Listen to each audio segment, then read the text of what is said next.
అందరికీ నమస్కారం. మనతో పాటు ప్రముఖ జ్యోతిష్య వాస్తు పండితులు బ్రహ్మశ్రీ డాక్టర్ నాయకంటి మల్లికార్జున శర్మ గారు ఉన్నారు. డిసెంబర్ మాసంలో సింహరాశి వారికి ఎలాంటి ఫలితాలు ఉండబోతున్నాయో గురుగారిని అడిగి తెలుసుకుందాం. గురుగారు నమస్కారం. నమస్కారం అండి. గురుగారు, డిసెంబర్ మాసంలో సింహరాశి వారి గ్రహస్థితి ఎలా ఉంది, వీళ్ళకి ఎలాంటి ఫలితాలు ఉండబోతుంది మాకు తెలియజేయండి. తప్పకుండా. ఓం శ్రీ గురుభ్యో నమః. డిసెంబర్ మాసంలో గ్రహ సంచార వీక్షణాన్ని ఒకసారి మనం పరిశీలన చేసినట్లయితే వృషభంలో గురువు, కర్కాటకంలో కుజుడు, కన్యలో కేతువు, వృశ్చికంలో బుధుడు, రవి వృశ్చిక ధనుస్సు రాశిలో సంచారం చేయటం, శుక్రుడు మకరంలోను, శని కుంభంలోను, రాహు మీనంలో సంచారం చేస్తారు. ఇది ఈ డిసెంబర్ మాసంలో ఉండే గ్రహస్థితి. ఈ గ్రహస్థితిని బట్టి మనం అనుసరించి సింహరాశి వాళ్ళకి ఏ విధంగా ఉండబోతుందో మనం చూసుకునేటట్లయితే ముఖ్యంగా వీళ్ళకి కొన్ని పరిస్థితులు కొంత విభిన్నంగా ఉండే అవకాశాలు ఎక్కువగా ఉంటాయి. అంటే దశమ స్థానంలో గురువు యొక్క సంచారం వల్ల ఆర్థిక స్థితిగతి గతం కంటే మెరుగవుతుంది. ఆర్థిక సంక్షోభం అనేది ఉండదు. ఫైనాన్షియల్ పరంగా వీళ్ళకి అనుకూలంగా ఉండే అవకాశాలు ఎక్కువగా ఉంటాయి. అంటే ప్రతి దానిలో కూడా కొంత విజయం సాధించే అవకాశాలు ఎక్కువగా ఉంటాయి. అంటే ప్రతి దానిలో విజయం సాధించడమే కాదు, ఆరోగ్యకరమైన వాతావరణం బాగా ఎక్కువగా ఉంటుంది. విద్యార్థులు అధిక శ్రద్ధతో చదివే అవకాశాలు ఎక్కువగా ఉంటాయి. రుణబాధలు అనేవి తగ్గుతూ ఉంటుంటాయి. ఫైనాన్షియల్ పరంగా వీళ్ళకి గ్రోత్ ఉండే అవకాశాలు ఎక్కువగా ఉంటాయి. అంటే వృత్తిపరంగా అనుకూలంగా ఉంటుంది. అంటే దశమ స్థానంలో గురువు యొక్క సంచారం వల్ల వృత్తిలో గౌరవ మర్యాదలు, సన్మానాలు, అవార్డులు, రివార్డులు, వీళ్ళ మీద అధికారుల యొక్క ఒత్తిడి తగ్గిపోయి అధికారులు వీళ్ళ మీద మన్ననలు పొందే అవకాశాలు ఎక్కువగా ఉంటాయి. అంటే ఈ రాశి వాళ్ళకి తర్వాత వచ్చేటప్పటికల్లా వీళ్ళకి 6వ స్థానంలో శుక్రుడి యొక్క సంచారం. వివాహ సమస్యలు అనేది కొంత వెంటాడుతుండే అవకాశాలు ఎక్కువ ఉంటాయి. అంటే భార్యాభర్తల మధ్యలో కొంత చికాకులు రావటం ఒకటి, వివాహ సంబంధాలు దగ్గరికి వచ్చినట్టు వచ్చి వెనక్కి వెళ్ళే అవకాశాలు ఎక్కువగా ఉంటాయి. అంటే ఏదో మనం సంబంధం చూస్తాం, ఆ సంబంధం చూసిన తర్వాత ఆ సంబంధం వెనక్కి వెళ్ళే అవకాశాలు ఎక్కువగా ఉంటాయి. అంటే అనవసరమైన డిస్టర్బెన్స్ జరగకుండా కాపాడుకోవడం చూసుకోవాలి. అంటే డిసెంబర్ మాసంలో వివాహాది శుభ కార్యక్రమాల్లో వీళ్ళు పాల్గొనచ్చు, కానీ సంబంధాలు చూసుకోవటం అనేది మంచిది కాదు. పెద్దగా బలం లేదు. వాళ్ళు వెళ్ళినా కూడా సంబంధాలు కుదిరే అవకాశం లేదు. కాబట్టి అనవసరంగా ఈ రాశి వాళ్ళ సంబంధాలకు వెళ్ళటం అనేది మంచిది కాదు. ఒకవేళ వెళ్ళారనుకుందాం, 1-2 సంబంధాలు తప్పిపోయే అవకాశాలు గ్యారెంటీగా ఉంటాయి.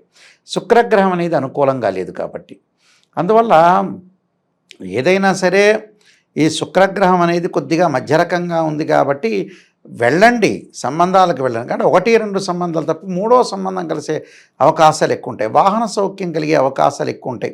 అంటే శుక్రుడు ఇక్కడ మిశ్రమైన ఫలితాన్ని ఇస్తున్నాడు. మిశ్రమైన ఫలితాన్ని ఇస్తున్నప్పుడు 1-2 సంబంధాలు తప్పిపోయి 3వ సంబంధం కలుస్తుంది. అలానే 1-2 సంబంధాలు కొంతమంది డేలా పడుతుంటారు. డీలా పడి అసలు నాకు సంబంధాలే కుదరదు అని అనుకునే ఆలోచనలు ఉంటారు. అలాంటి ఆలోచనలు చేయొద్దండి. డీలా పడిన వాళ్ళు వెళ్ళొద్దండి. మానసికంగా ధైర్యం కలిగిన వాళ్ళు వెళ్ళండి. అది నేను చెప్పేది. అయితే ఇక్కడ ముఖ్యంగా శుక్రుడు మిశ్రమైన ఫలితాన్ని ఇస్తున్నాడు. గురువు బాగానే ఉన్నాడు.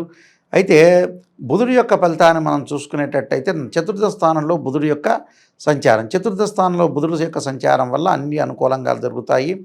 బుద్ధిబలం పెరుగుతుంది, జ్ఞానం పెరుగుతుంది, సరైన నిర్ణయాలు సరైన సమయంలో సరైన విధానంగా తీసుకునే అవకాశాలు ఎక్కువగా ఉంటాయి. అంటే అన్నిట్లో కూడా వాళ్ళ రాజీ పడకుండా ప్రతి దానిలో కూడా విజయం సాధించే అవకాశాలు బాగా ఎక్కువగా ఉంటాయి. అంటే మొండి బాకీలు వసూలు కావటమే కాకుండా స్త్రీ సౌఖ్యం ఉండటం ఒకటి, స్త్రీ మూలకంగా ధనలాభం కలగటం ఒకటి, స్త్రీలకు కూడా ఉన్నతమైన ఆలోచనలు, వ్యాపార పరంగా ముందంజలో ఉండటం ఒకటి, విద్యార్థులకి ఏకాగ్రత బాగా పెరగటం, ఐఐటి లాంటి వాటిల్లో కూడా సీట్లు సంపాదించే అవకాశాలు బాగా ఎక్కువ ఉంటాం. ఎగ్జామినేషన్ పాయింట్లో కూడా ఉత్సాహం కలిగే అవకాశాలు ఎక్కువ ఉంటాయి. అంటే ఇలాంటివన్నీ కూడా విద్యార్థులకు కూడా చాలా అనుకూలంగా ఉంటుందని అర్థం. అలానే ద్వితీయ స్థానంలో కేతు యొక్క సంచారం వల్ల కుటుంబంలో చికాకులు కలుగుతుంటాయి. అంటే అన్నదమ్ముల మధ్యలో కానీ, భార్యాభర్తల మధ్యలో కానీ, బావమరుదుల మధ్యలో కానీ కుటుంబంలో కొన్ని చికాకులు కలగటం ఒకటి, కొంత అప్పులు చేయటం కూడా జరుగుతుంటుంది. అంటే రుణ బాధలు కూడా వీళ్ళని వెంటాడుతూ ఉంటాయి. రుణాలు తగ్గించుకోండి, రుణాలు ఏదైతే ఉంటాయో కష్టపడి పనిచేయండి, ముందుకు వెళ్ళండి. అంటే అనవసరమైన విషయాలన్నీ కూడా తీసుకొచ్చి భార్యాభర్తల మధ్యలో వచ్చి కొన్ని చికాకులు కలుగుతుంటాయి. ఆ చికాకులు తగ్గించుకొని ముందుకు వెళ్ళటం అనేది చాలా ఇంపార్టెంట్. అలాంటి విషయాల్లో బాగా శ్రద్ధ పెట్టాలి. ఎవరో మధ్యవర్తిత్వం కూడా వీళ్ళకి మంచిది కాదు. కేతు వల్ల మధ్యవర్తిత్వంలో గొడవలు జరుగుతుంటాయి. అంటే అన్నదమ్ముల మధ్యలో మనం దూరినా, భార్యాభర్తల మధ్యలో మనం దూరినా, ఇద్దరు కొట్టుకుంటే అరుచుకుంటే మనం మధ్య దూరినా కూడా వీళ్ళు ఎదవలైపోతారు. నువ్వు వెధవ కాకుండా ఉండాలంటే చాలా జాగ్రత్తగా ఆలోచన చేసి ముందుకు వెళ్ళాలి. ఎందుకంటే ప్రపంచంలో వెధవలను చేయటం ఈజీ. నోరు అనేది భగవంతుడు ఇచ్చాడు కదా, ఏదోటి కూయటం బాగా అలవాటు జనాలకి. అసలు నోరు ఎందుకు అలా కూయటం వల్లనే గొడవలు జరిగేది. ఇలాంటి ఇన్సిడెంట్స్ జరుగుతూ ఉంటాయి. కాబట్టి జాగ్రత్తగా ఉండాలి వీళ్ళు. తర్వాత వచ్చేటప్పటికల్లా రవి యొక్క సంచారం వల్ల ఉద్యోగ భద్రత ఉంటుంది. నిరుద్యోగులకు మంచి ఉద్యోగాలు రావటం ఒకటి, వాళ్ళు ఏదైతే కోరుకుంటారో అంతకంటే మంచి ఉద్యోగం వస్తుంది వాళ్ళకి. అంటే అది విశేషమనే చెప్పుకోవచ్చు. ఉద్యోగపరంగా ఇబ్బందులు ఉండవు. ప్రస్తుతం చేస్తున్న ఉద్యోగ విషయంలో కూడా చాలా అనుకూలంగా ఉంటుంది. వాళ్ళకి ఎలాంటి ఇబ్బందికరమైన వాతావరణం వచ్చే అవకాశాలు లేవు. ఇక్కడ వ్యయస్థానంలో కుజుడి యొక్క సంచారం. వ్యయస్థానంలో కుజుడి యొక్క సంచారం వల్ల అనవసరమైన తగాదల జోలికి వెళ్ళొద్దండి. నేను ఇందాక చెప్పినట్టుగా మధ్యవర్తిత్వం అనేది మనకి రాదు. అనవసరమైన గొడవల జోలికి వెళ్ళటం, అనవసరంగా వెళ్ళటం, మనమే అనవసరంగా ఏరుబెట్టి వాళ్ళు ఎలా కొట్టుకుంటున్నారో చూసే వ్యక్తులు కూడా చాలామంది ఉంటారు. అది వరకు రోజుల్లో గతంలో పల్లెటూళ్ళల్లో ఎలా ఉండేదంటే ఇద్దరు కొట్టుకుంటుంటే వాళ్ళు బయటకు వచ్చి చూసేవాళ్ళు ఎలా కొట్టుకుంటున్నారు, వీళ్ళ యొక్క రహస్యాలు కానీ వీళ్ళ యొక్క మర్మాలు కానీ ఎలా తెలుస్తాయి, వీళ్ళ యొక్క లోపాలు కానీ అలా అనుకునే వాళ్ళు కూడా చాలామంది ఉన్నారు సమాజంలో. అంటే వీడి యొక్క లోపాలు ఉంటాయి, ఏదోటి లోపాలు గల చీరలలాగా ఏదోటి లూప్ లైన్స్ ఉంటాయి కదా, ఆ లైన్స్ అన్నీ బయటపడతాయని అనుకుంటారు వీళ్ళు. అందువల్ల బ్లాక్మెయిల్ చేయొచ్చని అలాంటి వాటికి వెళ్ళొద్దండి. గొడవలకి దిగ్గుంటుందండి, తగాదలకి వెళ్ళొద్దండి, కోర్టు సమస్యలకు వెళ్ళొద్దండి, చిన్న చిన్న సమస్యలకు కూడా పోలీస్ స్టేషన్కి వెళ్ళొద్దండి. అన్నదమ్ముల మధ్యలో కూడా ఒక అన్న ఒక మాట అన్నా తమ్ముడు ఒక సర్దుబాటుతనంతో వెళ్ళాలి, తమ్ముడు ఒక మాట అన్నా అన్న కూడా సర్దుబాటుతనంతో వెళ్ళటం చాలా మంచిది. లేకపోతే ఇబ్బందికరమైన వాతావరణాలు రాకుండా వీళ్ళు కాపాడుకోవాలి. అది కుజుడి వల్ల వస్తుంది. భూ సంబంధమైన వ్యవహారాలు, పొలాల యొక్క పంచాయతీ, స్థలాల యొక్క పంచాయతీలు ఇలాంటివన్నీ రాకుండా వీళ్ళు కాపాడుకోవటం చాలా మంచిది. అదే కెమికల్ కంపెనీ వాళ్ళు కానీ మెడికల్ ల్యాబొరేటరీస్ వాళ్ళు కానీ వీళ్ళందరూ కూడా కొద్దిగా జాగ్రత్తగా ఉండటం చాలా ఇంపార్టెంట్. దాంతోపాటు వీళ్ళకి వచ్చేటప్పటికల్లా సప్తమ స్థానంలో శని యొక్క సంచారం. నేను ఇందాక చెప్పినట్టుగా భార్యాభర్తల మధ్యలో చికాకులు రాకుండా, ఆవేశపడకుండా, కోపాన్ని తగ్గించుకొని ముందుకెళ్ళటం అనేది చాలా మంచిది. అలా అష్టమ స్థానం రాహు యొక్క ఫలితం. అష్టమ స్థానంలో రాహు యొక్క ఫలితం వల్ల ఏంటంటే దీర్ఘకాలిక వ్యాధులు ఉన్న వాళ్ళు ఆరోగ్యపరంగా శ్రద్ధ పెట్టాలి, ఆరోగ్యాన్ని నెగ్లెక్ట్ చేయకూడదు. చాలామంది కూడా ఈ మధ్యకాలంలో డబ్బును కరెక్ట్గా సద్వినియోగం చేయలేకపోతున్నారండి. అది మెయిన్ డ్రాబ్యాక్. జ్యోతిష్యం కానీ లౌకికం కానీ ఇవన్నీ పక్కన పెడితే ఆ ఉన్న డబ్బును కరెక్ట్గా యూటిలైజ్ చేయట్లేదండి.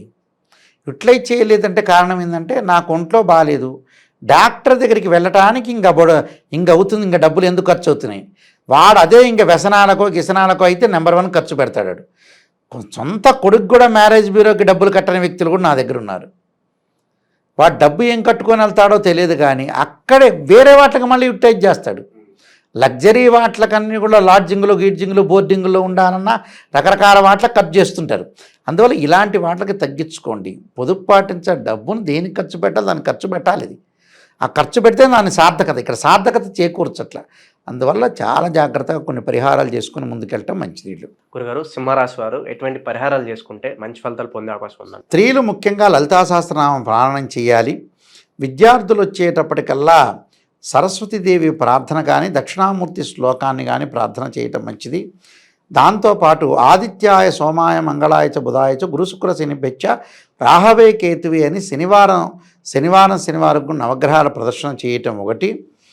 అలానే నువ్వులు బెల్లం కలిపిన ఉండలు తయారు చేసి ఆ శివాలయంలో కానీ ఆంజనేయ స్వామి దేవాలయం ప్రధాన అర్చకులకు ఇస్తే వారందరికీ కూడా పంచటం వల్ల కూడా మనకి శని యొక్క దోషం తొలగిపోతుంటుంది.